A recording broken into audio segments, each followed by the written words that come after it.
اعوذ باللہ من الشیطان الرجیم بسم اللہ الرحمن الرحیم اللہم صلی علی سیدنا و مولانا محمد وعلی آلہ وصحبہ وبارک وسلم وصلی علیہ۔ السلام علیکم ناظرین محترم اور جمعہ کریم۔ پوری دنیا میں اس وقت الحمدللہ ہماری یہ خصوصی ٹرانسمیشن جمعۃ المبارک کی ٹرانسمیشن جو جیو ٹیلی ویژن نیٹ ورک پر دیکھی جا رہی ہے، آپ سب لوگوں سے سب سے پہلی گزارش تو یہ ہے کہ جمعۃ المبارک کی اس آمد کے ساتھ ہی درود پاک کی کثرت ہو جانی چاہیے، اور یقیناً ہو رہی ہوگی۔ اللہم صلی علی سیدنا و مولانا محمد وعلی آلہ وصحبہ وبارک وسلم وصلی علیہ۔ اور آپ کو معلوم ہی ہے کہ آج خوشبو لگانی چاہیے، صاف ستھرے کپڑے پہننے چاہیے، غسل کرنا چاہیے۔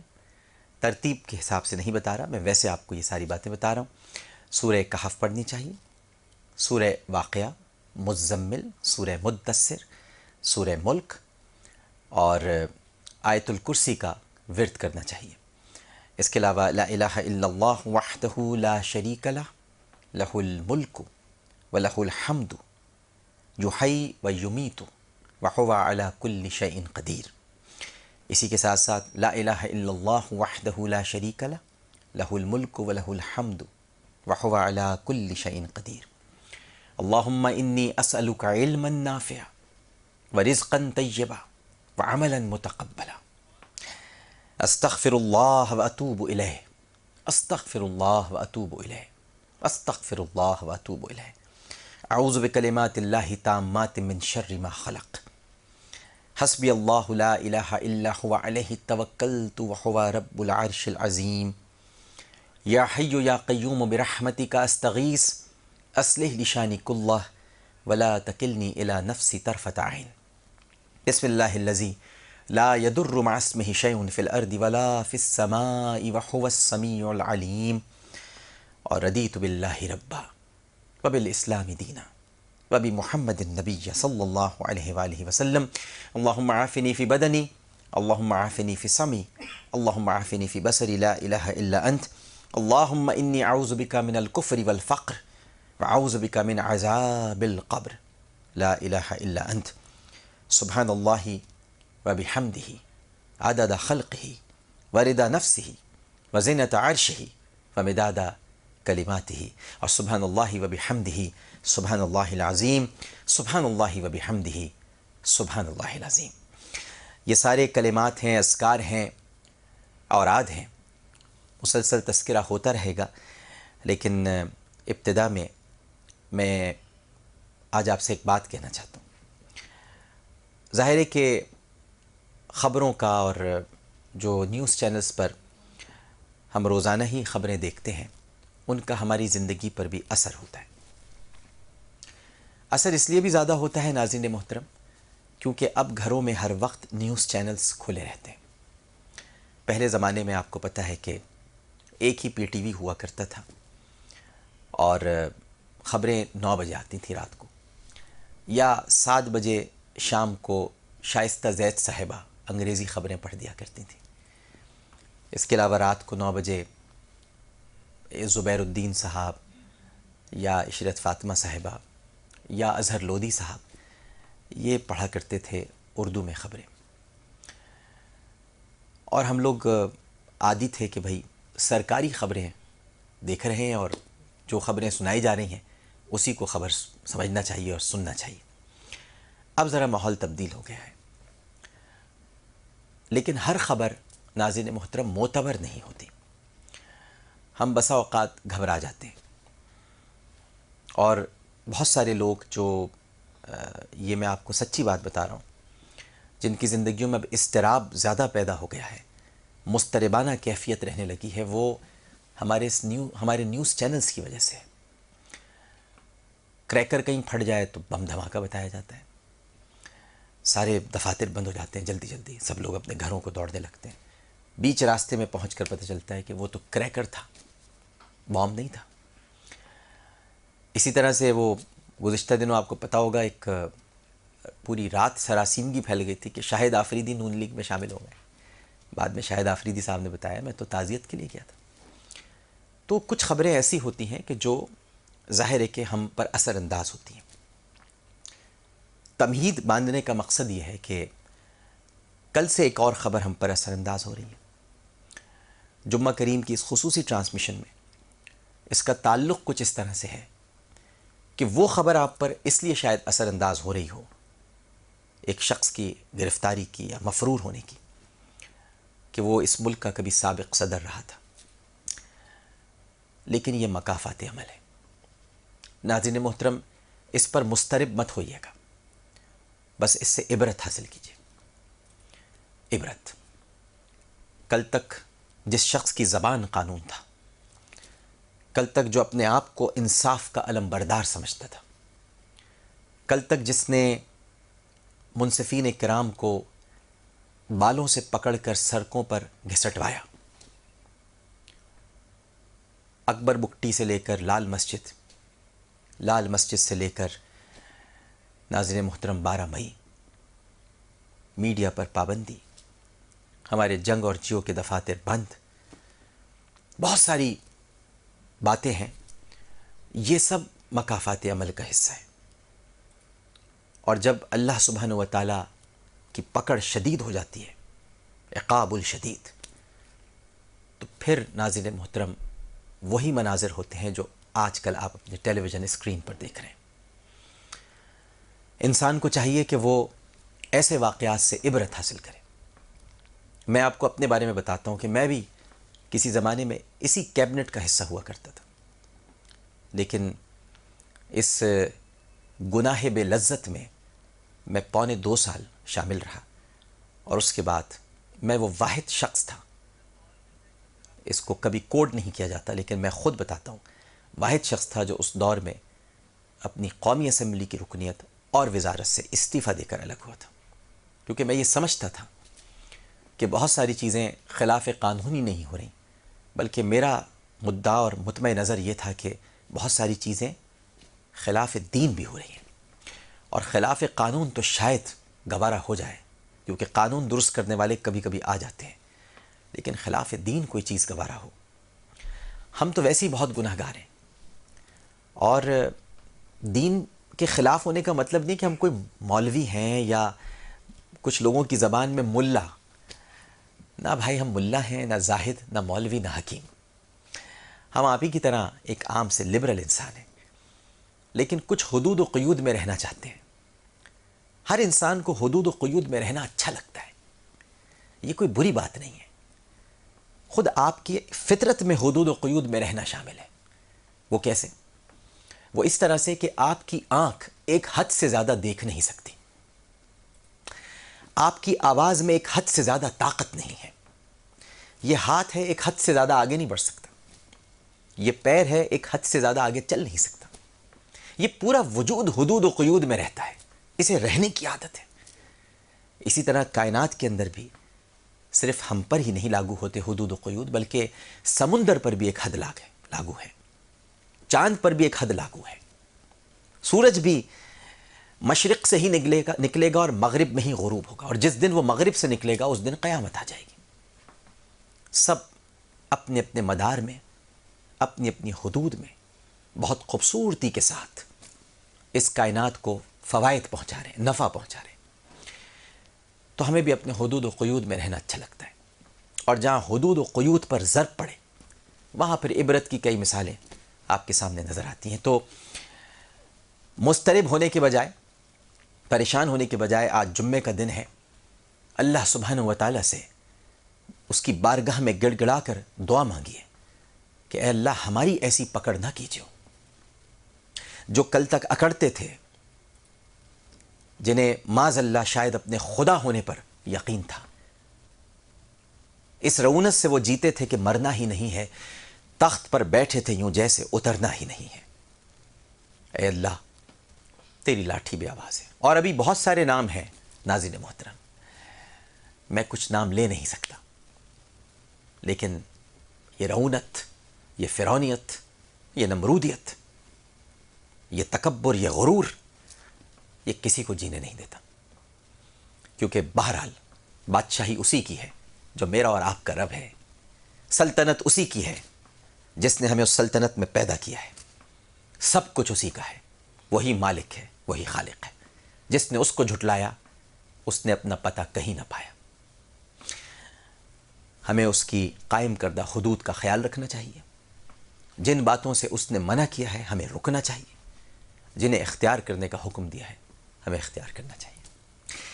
قبل اس کے کہ ہم بہترین کلام کی طرف بڑھیں, یہ تھوڑی سی باتیں مجھے آپ سے کہنی تھیں, اور میں یہ باتیں لکھنا بھی چاہتا ہوں اور انشاءاللہ لکھوں گا بھی. لیکن میرا جی چاہتا تھا کہ جو کل سے میں مناظر دیکھ رہا ہوں, کیونکہ میں نے ان کا تم طراق انداز بھی دیکھا ہے, اور مجھے ان سے بہت زیادہ اس وقت ہمدردی بھی ہو رہی ہے کہ کاش وہ پاکستان نہ آتے. کاش ان کو احساس ہوتا کہ ان کے ساتھ لوگ نہیں ہیں, ان کے ساتھ صرف نفرتیں ہیں لوگوں کی. بچیاں قتل ہوئی ہیں, ان کے کہنے سے کچھ نہیں ہوتا کہ ایسا نہیں ہوا ہے. دنیا جانتی ہے کہ ہوا ہے. ایک آدمی کو غار میں بند کر کے مارا گیا ہے. آج بلوچستان میں احساس محرومی کے جو کانٹے اگے ہوئے ہیں ناظرین محترم, وہ انہی واقعات کی وجہ سے. یہ سب عبرت کی باتیں ہیں, ان کا لنک ہے, ان کا تعلق ہے. تعلق ہے دین سے نابلد ہونے سے, تعلق ہے دین کو کچھ نہ سمجھنے سے, تعلق ہے اللہ اس کے رسول صلی اللہ علیہ وآلہ وسلم کے احکامات کی خلاف ورزی کرنے سے. اللہ تعالی ہم سب کو محفوظ رکھے, اور جو باقی ماندہ زندگی گزر گئی ہے بس خاتمہ ہمارا ایمان پر ہو. ماضی میں ہم نے جو کچھ کیا سو کیا, اللہ سب معاف کر دیتا ہے, لیکن خاتمہ ایمان پر ہونا چاہیے. قل یا عبادی الذین اسرفوا علی انفسہم لا تقنطوا من رحمت اللہ. اللہ کی رحمت سے مایوس نہیں ہونا چاہیے اگر ہم نے اپنے نفسوں پر ظلم کر لیے ہیں. اللہ نے بڑے پیار سے کہا ہے, میرے بندوں کہہ دیجئے, اے میرے پیارے کہہ دیجئے, اے محمد کہہ دیجئے, اے حبیب کہہ دیجئے کہ اے میرے بندوں تم نے اپنی جانوں پر جو ظلم کر لیے, اپنے نفسوں پر جو ظلم کر لیے ہیں, نفسوں سے مجبور ہو کر, نفسوں کی راہ میں بہہ کر, نفس کی باتیں سن کر تم نے جو اپنی جانوں پر ظلم کر لیے ہیں, میری رحمت سے مایوس نہ ہو. ایک کالر ہمارے ساتھ موجود ہیں, ان سے بات کرتے ہیں اور پھر ہم ایک وقفے کی طرف بڑھیں گے. السلام علیکم. وعلیکم السلام. بیٹا میں صوفی محمد رفاق شاہ راولپنڈی سے. جی فرمائیے. سب سے پہلے تو بیٹا اتنی حسین اور خوبصورت باتوں کا سلسلہ ہے, جاوید ساری ہے, اور جمعۃ المبارک کے حوالے سے یہی عرض کرنا چاہوں گی کہ آپ نے بڑی خوبصورت بات کی. بیٹا رب العزت ہر صفت, ہر چیز کا مالک ہے. الحمدللہ رب العالمین, تمام تر تعریفیں میرے اپنے رب کے لیے. اور اگر اپنے بندوں میں وہ کوئی چیز دیکھتا ہے تو وہ ایک صفت ہے جسے عاجزی کہتے ہیں. بے شک. اور یہی بندگی کی معراج ہے. عاجزی کی طرف ہمیں کوشاں ہونا چاہیے.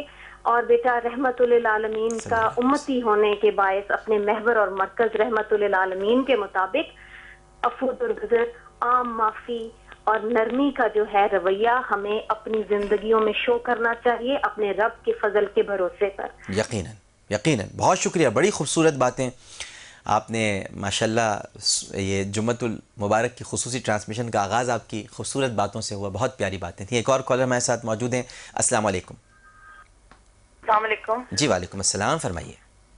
جی عامر بھائی, میں فریدہ شبیر بات کر رہی ہوں. جی جی میں مطلب آپ کا پروگرام ہر وقت اسی لیے دیکھ رہی ہوتی ہوں کہ آپ سب کے لیے کسی نہ کسی کے لیے دعا کرا رہے ہیں, اور اتنی اچھی بات بول رہے ہوتے ہیں. جو صحابہ اکرام بیٹھے ہوتے ہیں وہ بھی ہاتھ اٹھا کے سب کے لیے دعا کر رہے ہوتے ہیں, جن کو آپ جانتے ہیں نہ وہ جانتے ہیں نہ ہم لوگ جانتے. تو ہم سب آپ کے ساتھ اس وقت مل کے دعا کر رہے ہوتے ہیں, اور سب اپنے ملک کے لیے اور اپنے لوگوں کے لیے بھلائی مانگ رہے ہوتے ہیں آپ کے ساتھ. یہ آپ نیک کام کرتے ہیں, یہ عبادت ہے.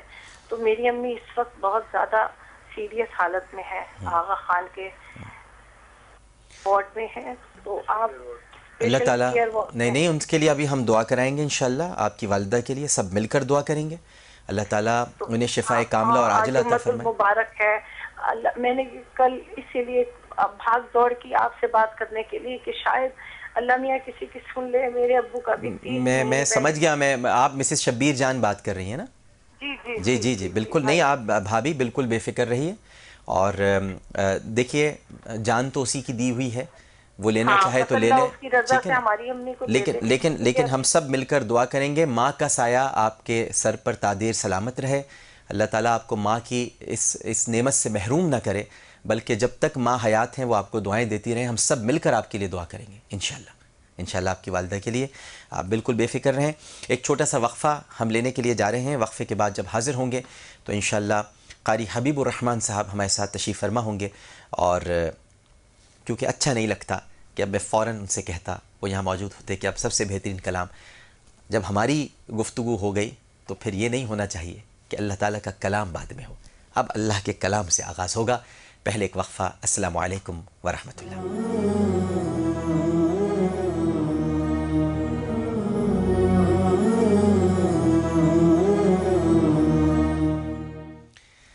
السلام علیکم ورحمۃ اللہ. جمعہ کریم کی خصوصی ٹرانسمیشن جو اس وقت پوری دنیا میں الحمدللہ دیکھی جا رہی ہے براہ راست، اور ہمارے ساتھ تشریف فرمائے. ایک جمعہ کریم کا جو خصوصی فائدہ کم از کم مجھے ہوا ہے وہ یہ ناظرین محترم کہ سب سے بہترین کلام اس سیگمنٹ میں ایک تو بہت کچھ سیکھنے کا موقع ملتا ہے، اور قرآن کریم، قرآن پاک اس مبارک کتاب کا یہ اعجاز ہے کہ اس کو آپ جتنی مرتبہ پڑھتے ہیں تو الگ مطالب اور معنی سمجھ میں آتے ہیں.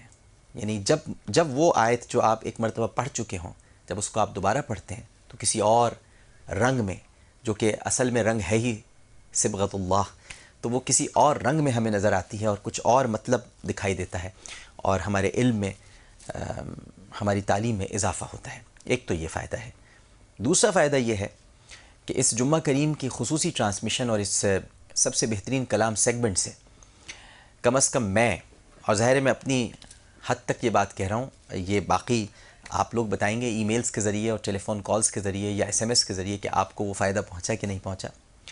میں ماشاء اللہ ہر جمعے تو نہیں لیکن اپنے بہت ہی پیارے پیارے جو قرآ حضرات ہیں ان سے روشناس ہوتا رہتا ہوں. میں سنتا ہوں ان لوگوں کو کہ ماشاء اللہ اللہ تعالیٰ نے اپنے کلام کی چاشنی اور حلاوت ان کے لہن میں کس طرح سے اتار کے رکھ دی ہے.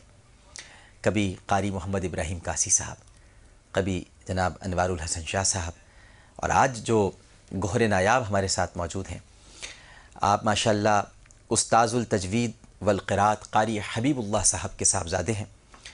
دارالعلوم کراچی سے آپ فارغ التحصیل ہیں. اس کے علاوہ تجوید اور قراءت عشرہ کی دارالعلوم سے آپ نے تکمیل کی ہے.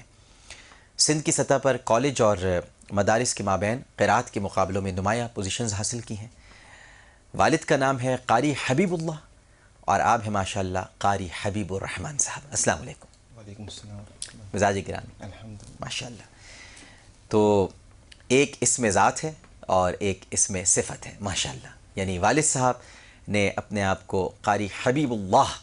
اچھا اب آپ دیکھیں کتنی پیاری بات ہے کہ حبیب اللہ یعنی والد صاحب ہیں نبی کریم صلی اللہ علیہ وآلہ وسلم کی محبت سے سرشار، یعنی غلام رسول ہیں تو اپنا نام بھی حبیب اللہ رکھا، اور بیٹے کو غلام پروردگار بنا دیا. اب جو کہ دونوں غلام ہیں، لیکن اب بات دیکھیے کتنی خوبصورت ہوتی ہے. جب ہم حبیب کی غلامی کا دعویٰ کرتے ہیں تو اس کا مطلب اطاعت ہے، اور جب ہم اللہ کی غلامی کا دعویٰ کرتے ہیں تو اس کا مطلب عبادت ہے.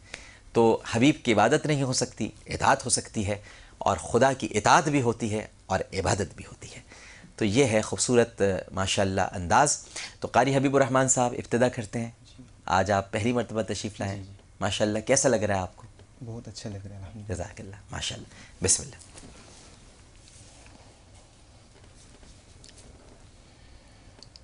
اعوذ باللہ من الشیطان الرجیم.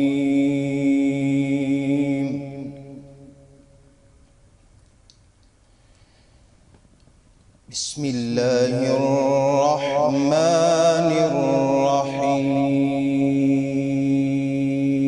الرحیم. سبحان اللہ. وما أرسلنا في قرية من نبي إلا أخذنا أهلها. سبحان اللہ. إلا أخذنا أهلها بالبأساء والضراء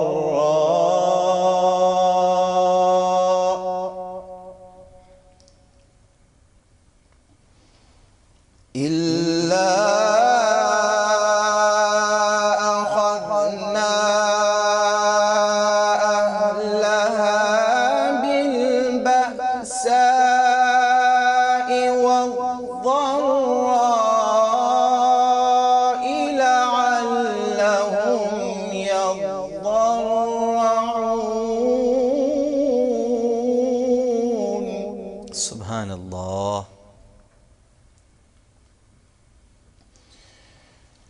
ثم بدلنا مكان السيئة الحسنة حتى عفوا اللہ. وقالوا قد مس آباءنا الضراء والسراء فأخذناهم بغتة.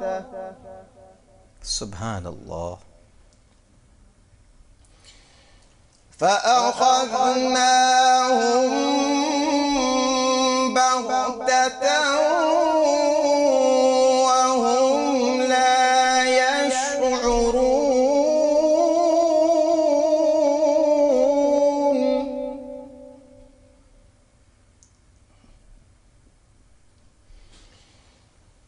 وما أرسلنا في قرية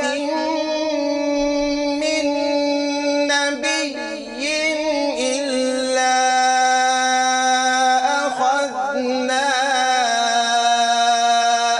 أهلها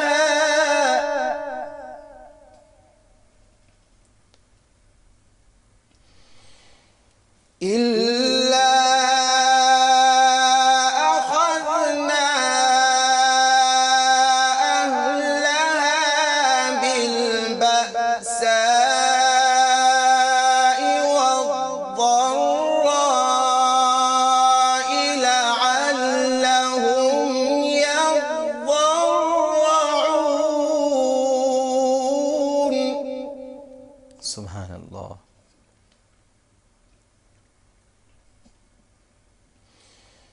ثم بدلنا مكان السيئة الحسنة حتى عفوا اللہ. وقالوا قد مس آباءنا الضراء والسراء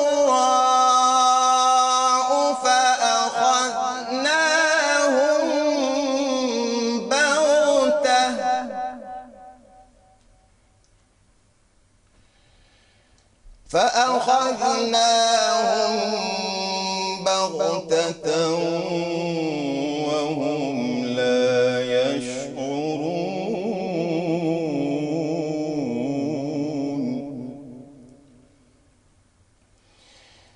ولو أن أهل القرى آمنوا واتقوا لفتحنا عليهم سبحان اللہ.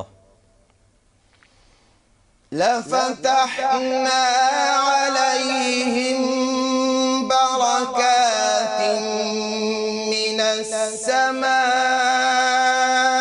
والأرض ولكن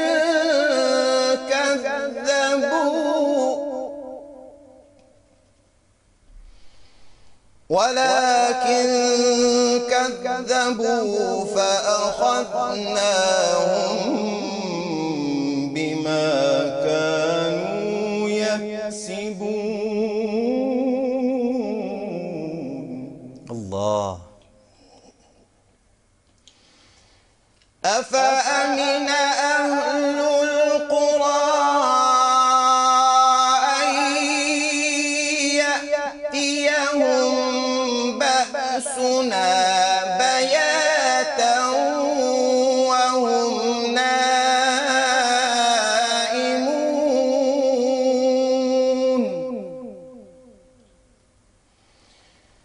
أوأمن أهل القرى أن يأتيهم بأسنا ضحى وهم يلعبون. سبحان اللہ. أفأمنوا مكر الله أفأمنوا مكر الله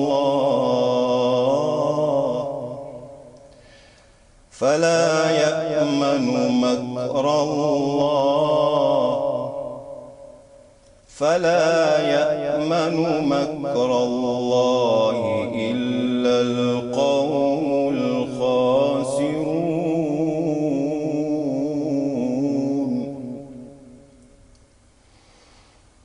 أفأمنوا مكر الله فلا يأمن مكر الله إلا القوم الخاسرون.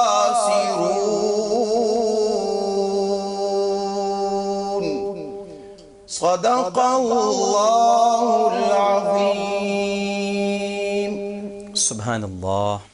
جزاک اللہ. ماشاء اللہ. ناظرین محترم، قاری حبیب الرحمن صاحب نے سورہ اعراف کی آیات 94 تا 99 کی تلاوت فرمائی. ترجمہ آپ کے سامنے پیش کرتا ہوں. اور ہم نے کسی بستی میں کوئی نبی نہیں بھیجا مگر ہم نے اس کے باشندوں کو نبی کی تکذیب و مزاحمت کے باعث سختی و تنگی اور تکلیف و مصیبت میں گرفتار کر لیا تاکہ وہ آہوزاری کریں. پھر ہم نے ان کی بدحالی کی جگہ خوشحالی بدل دی، یہاں تک کہ وہ ہر لحاظ سے بہت بڑھ گئے اور ناشکری سے کہنے لگے کہ ہمارے باپ دادا کو بھی اسی طرح رنج اور راحت پہنچتی رہی ہے. سو ہم نے انہیں اس کفران نعمت پر اچانک پکڑ لیا اور انہیں اس کی خبر بھی نہ تھی. اور اگر ان بستیوں کے باشندے ایمان لے آتے اور تقوی اختیار کرتے تو ہم ان پر آسمان اور زمین سے برکتیں کھول دیتے، لیکن انہوں نے حق کو جھٹلایا. سو ہم نے انہیں ان اعمال بد کے باعث جو وہ انجام دیتے تھے عذاب کی گرفت میں لے لیا. کیا آپ بستیوں کے باشندے اس بات سے بے خوف ہو گئے ہیں کہ ان پر ہمارا عذاب پھر رات کو پہنچے، اس حال میں کہ وہ غفلت کی نیند سوئے ہوئے ہیں؟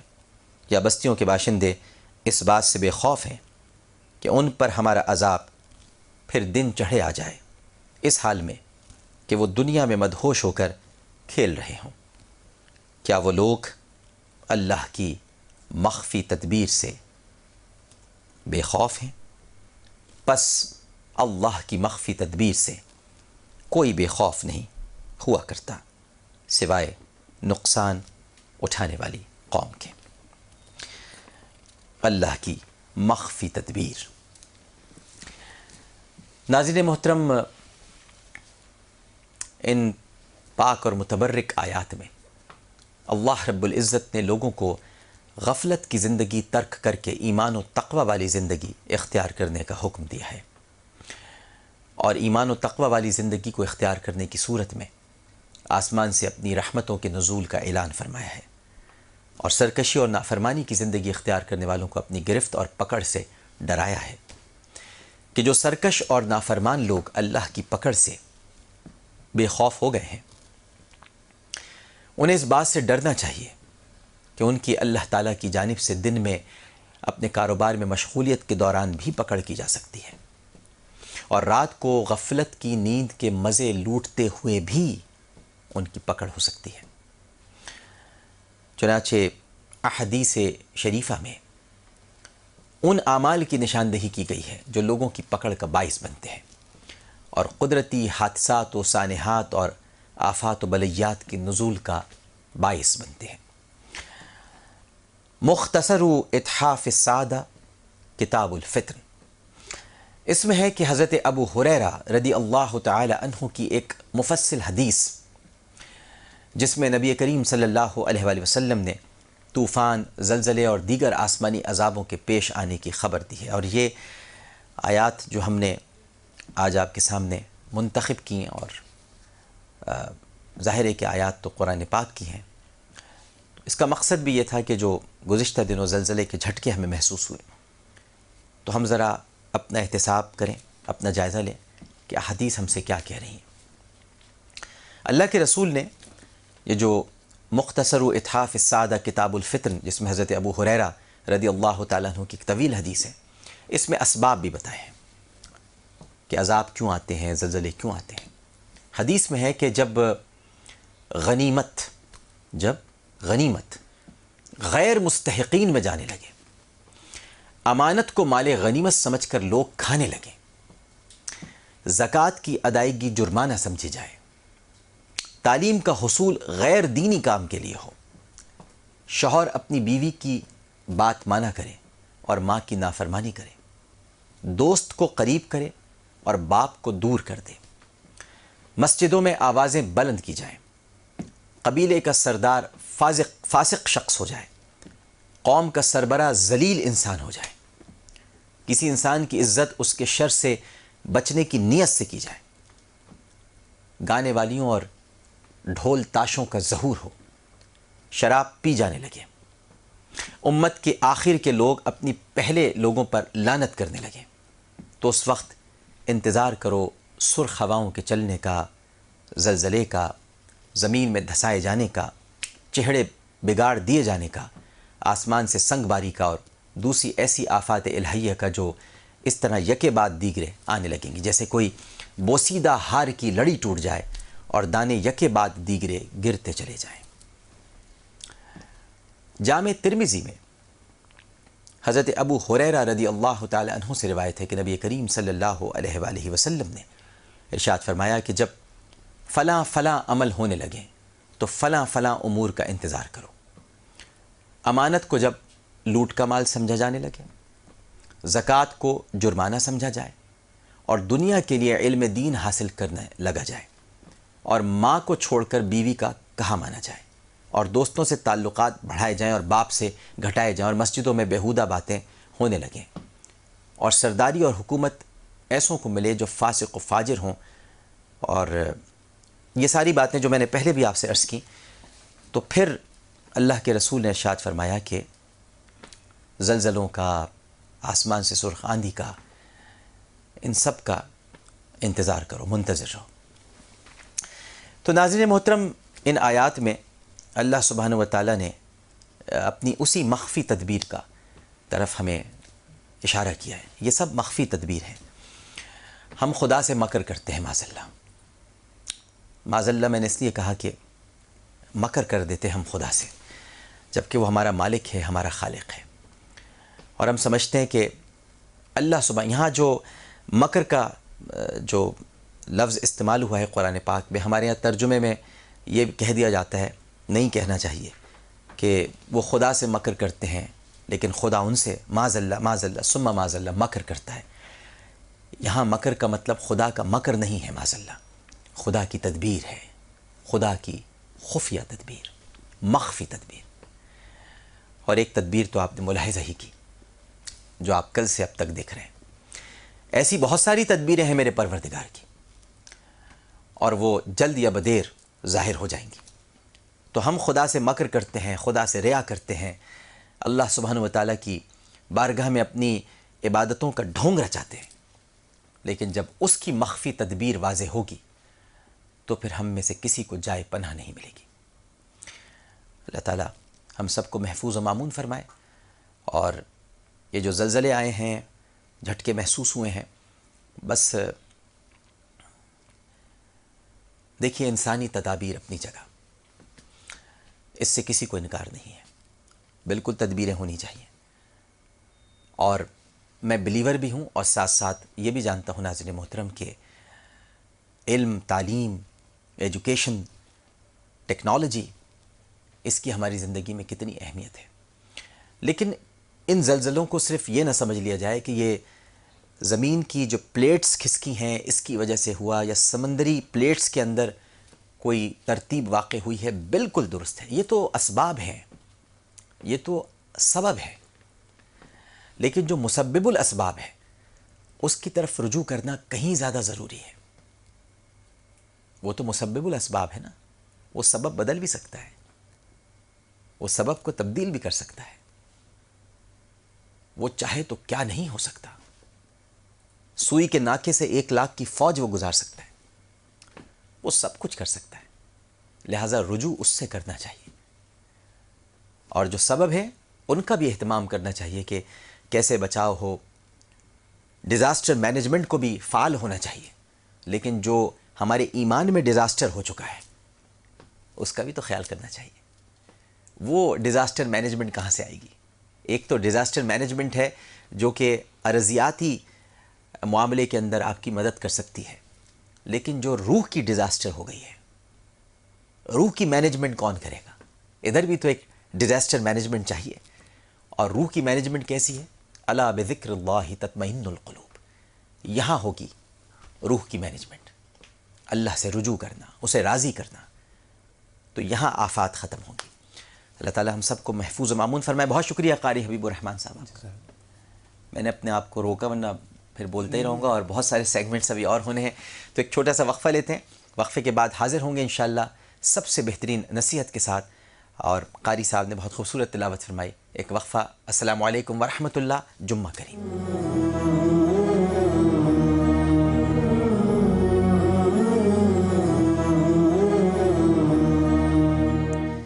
السلام علیکم ورحمۃ اللہ، جمعہ کریم۔ خصوصی ٹرانسمیشن میں ایک مرتبہ پھر آپ کو خوش آمدید کہتا ہوں۔ جیو ٹیلی ویژن نیٹ ورک پر آپ ہماری یہ ٹرانسمیشن دیکھ رہے ہیں جو پوری دنیا میں الحمدللہ براہ راست نشر کی جا رہی ہے۔ سب سے پہلے تو میں ویسٹ پوائنٹ کے مائکرو ویو اوون کے لیے آپ سے سوال کر لوں، جس میں مرد حضرات بھی حصہ لے سکتے ہیں اور خواتین بھی، لیکن سب سے بہترین واقعے کے بعد جو سوال ہوگا وہ صرف اور صرف خواتین سے ہی کیا جائے گا۔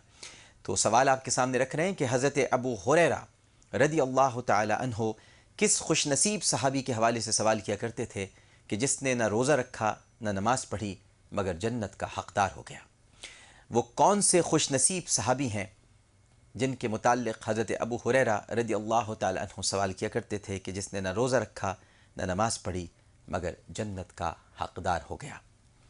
وہ کون سے خوش نصیب صحابی ہیں جس نے نہ روزہ رکھا نہ نماز پڑھی مگر جنت کا حقدار ہو گیا؟ اور یہ سوال کرتے تھے حضرت ابو ہریرہ رضی اللہ تعالی عنہ۔ ٹرپل اے لکھنے کے بعد اسپیس دینا ہے آپ نے اور ان کا نام لکھنا ہے۔ وہ کیوں ایسا ہوتا تھا ان کے ساتھ وہ آپ نہیں بتائیے گا ورنہ آپ کا میسج طویل ہو جائے گا۔ آپ صرف نام لکھیے اور 436 پر سینڈ کر دیجئے۔ اپنا نام اور شہر کا نام لکھنا نہیں بھولیے گا۔ سب سے بہترین نصیحت، آج جو حدیث میرے ہاتھ میں ہے، کیا خوبصورت حدیث ہے۔ پہلے اس حدیث کو پڑھتے ہیں، اس کا ترجمہ، اور پھر تھوڑی سی گفتگو اس حدیث پر ہوگی انشاءاللہ۔ ان معاویہ بن الحکم السلمی رضی اللہ تعالی عنہ قال بینما انا اصلی مع رسول اللہ صلی اللہ علیہ وسلم اذ عطس رجل من القوم فقلت يرحمك الله فرماني القوم بأبصارهم فقلت وسكلى أمية ما شأنكم تنظرون إلي فجعلوا يضربون بأيديهم على أفخاذهم فلما رأيتهم يسمتونني لكني سكت فلما صلى رسول الله صلى الله عليه وسلم فبأبي هو وأمي ما رأيت معلما قبله ولا بعده احسن تعلیما منه فواللہ ما قہرنی ولا ضربنی ولا شتمنی قال ان هذه الصلاة لا يصلح فيها شيء من كلام الناس انما هي التسبيح والتکبیر وقراءة القرآن. رواہ مسلم.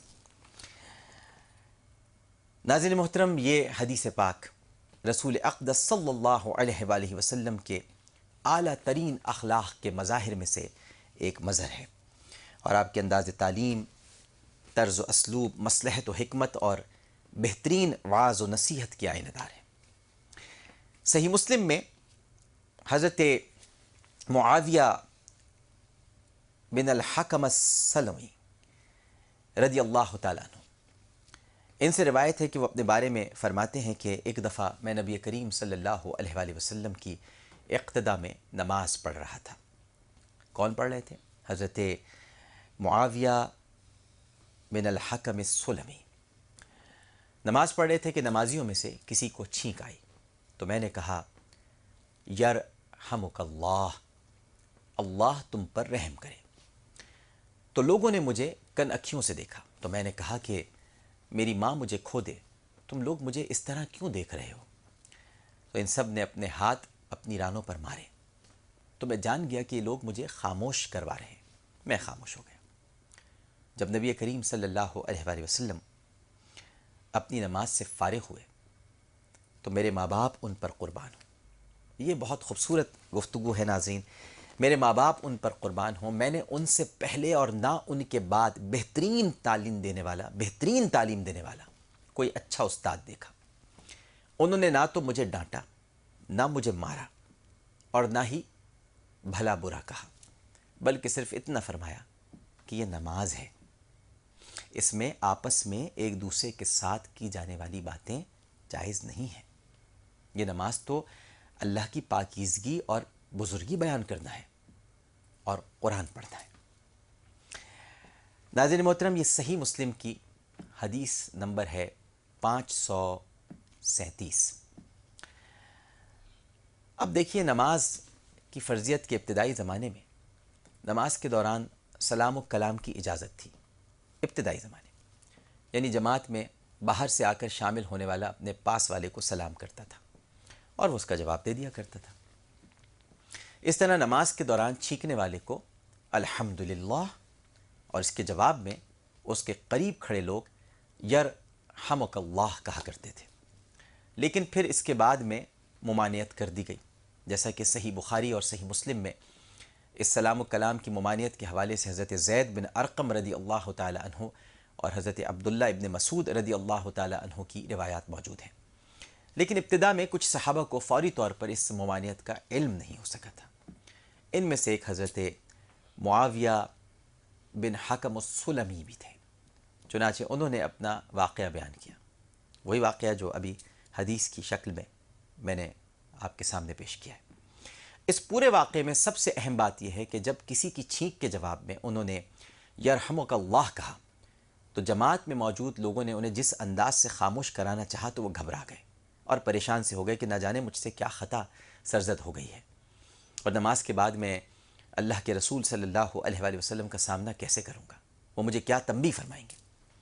لیکن جب ان تمام خیالات کے برعکس آقا کریم صلی اللہ علیہ وآلہ وسلم نے انہیں انتہائی نرمی، شفقت، پیار، محبت اور اخلاق سے سمجھایا تو ان کی حیرت اور خوشی کی انتہا نہ رہی، اور انہوں نے اس بات کا اعتراف کرنے میں تاخیر سے کام نہیں لیا، بلکہ بہت ہی خوبصورت انداز میں آپ نے اس حدیث میں کہا کہ فَبِأَبِي هُوَ وَأُمِّي مَا رَأَيْتُ مُعَلِّمًا قَبْلَهُ وَلَا بَعْدَهُ أَحْسَنَ تَعْلِيمًا مِنْهُ فَوَاللَّهِ مَا قَهَرَنِي وَلَا ضَرَبَنِي وَلَا شَتَمَنِي قَالَ إِنَّ هَذِهِ الصَّلَاةَ لَا يَصْلُحُ فِيهَا شَيْءٌ مِّن كَلَامِ النَّاسِ إِنَّمَا هِيَ التَّسْبِيحُ وَالتَّكْبِيرُ وَقِرَاءَةُ الْقُرْآنِ. میرے ماں باپ آپ پر قربان ہوں، میں نے ان سے پہلے اور نہ ان کے بعد بہترین تعلیم دینے والا کوئی اچھا استاد دیکھا۔ انہوں نے نہ تو مجھے ڈانٹا، نہ مجھے مارا، اور نہ ہی مجھے برا بھلا کہا۔ فواللہ ما قہرنی ولا ضربنی ولا شتمنی، بلکہ صرف اتنا فرمایا کہ یہ نماز ہے، اس میں آپس میں ایک دوسرے کے ساتھ کی جانے والی باتیں جائز نہیں ہیں۔ یہ نماز تو اللہ کی پاکیزگی اور بزرگی بیان کرنا ہے اور قرآن پڑھنا ہے۔ یہ ہیں پیارے نبی صلی اللہ علیہ وآلہ وسلم، اور یہ ہیں پیارے نبی کے اخلاق اور اسوہ حسنہ۔ اور ایک ہم ہیں جو رسول سے محبت کے تو دعوے دار ہیں، لیکن رسول کے اسوہ حسنہ کو اپنانے کے لیے دل سے تیار نہیں ہیں۔ اگر آج ہمارے ہاں ایسا کچھ ہوتا تو کیا امام صاحب اسی طرح سے کرتے؟ میں کسی خاص امام کی طرف اشارہ نہیں کر رہا، میں سب کی بات کر رہا ہوں۔ کیا اگر کوئی نماز میں اس طرح سے کر دیتا تو امام صاحب ایسے ہی سمجھاتے یا ڈانٹتے؟ ہمارے دل میں لوگوں کے لیے نفرتیں ہیں، بات بات پر نکتہ چینی اور تنقید ہماری عادت بن چکی ہے۔ تنقید کے بغیر ہم جی نہیں سکتے، مر جائیں گے، خدا کی قسم مر جائیں گے اگر تنقید نہیں کریں۔ کسی نہ کسی میں کیڑے نکالنا ہماری عادت ہے۔ لوگوں کو بات بات پر ذلیل کرنا اور نیچا دکھانا ہمارا شیوا اور مشغلہ بن چکا ہے۔ لیکن خلق خدا کے ساتھ خیر خواہی اور بھلائی کے جذبات مٹ چکے ہیں۔ اب تو لوگ ایک دوسرے کی جستجو میں لگے رہتے ہیں کہ کسی کی کوئی غلطی، کوئی خامی بس ہمارے ہاتھ آ جائے ہمارے بس کسی طرح، اور پھر اس کا پرچار شروع کر دیں، یا پھر صرف کوئی اڑی خبر ہی مل جائے، بس اتنا ہی کافی ہے، اور اسے پھیلا کر ہم کسی شخص کو کھل کر بدنام کریں۔ اور یہاں وہ کہہ رہے ہیں کہ فواللہ ما قہرنی ولا ضربنی ولا شتمنی قال ان هذه الصلاة لا يصلح فيها شيء من كلام الناس انما هي التسبيح والتکبیر وقراءة القرآن۔ یہ تو نماز ہے، یہ تو معاویہ نماز ہے، اور یہ ہے خوبصورت انداز۔ اللہ تعالیٰ سے دعا ہے کہ وہ ہماری حالتوں پر رحم فرمائے اور ہمارے دلوں میں ایک دوسرے کا احترام اور لوگوں کے ساتھ خیر خواہی کا جذبہ معجزت فرمائے، آمین یا رب العالمین۔ سب سے بہترین واقعے کی طرف بڑھتے ہیں، ایک چھوٹا سا وقفہ لیتے ہیں، وقفے کے بعد دوبارہ حاضر ہوں گے۔ سب سے بہترین واقعہ اور اس سے متعلق جو سوال ہوگا اس میں صرف خواتین حصہ لے سکتی ہیں، لہٰذا ابھی مرد اور خواتین دونوں حضرات اس سوال کا جواب دے سکتے ہیں کہ حضرت ابو ہریرہ رضی اللہ تعالیٰ عنہ کس خوش نصیب صحابی کے حوالے سے سوال کیا کرتے تھے کہ جس نے نہ روزہ رکھا نہ نماز پڑھی مگر جنت کا حقدار ہو گیا۔ وقفہ۔ السلام علیکم ورحمۃ اللہ۔ جمعہ کریم، درود پڑھتے رہیے گا۔ نماز میں بہت تھوڑا وقت رہ گیا ہے، نماز کی تیاری بھی ساتھ ساتھ ہوتی رہنی چاہیے۔ جمعہ کریم۔